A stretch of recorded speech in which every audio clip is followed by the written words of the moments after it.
The debate about environmental security is just that. Mostly it's a debate. How is it that we think about environment when we think about security? Traditionally, if security was understood in relationship to sovereignty, it was about threats that came across borders. It was about keeping the bad guys out. It was about maintaining our sovereignty against a bunch of external threats.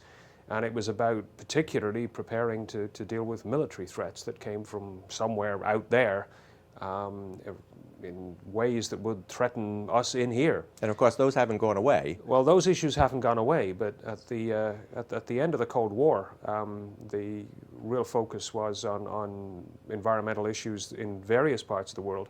But it was also a question, well, now that the Russians are no longer supposedly threatening the West, well, actually, there's all sorts of environmental issues that might be understood to be serious enough to be thought about as threats, perhaps not as serious as the Russian tanks rolling in, but for example, certainly in terms of the ozone hole at that stage, okay. Certainly in terms of great worries about the burning of the Brazilian rainforest, worries about various species going extinct and so on.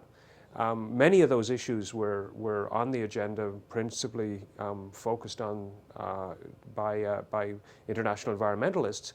But some of the folks in the military too thought, well, if these things are actually serious enough, should we consider them as security problems?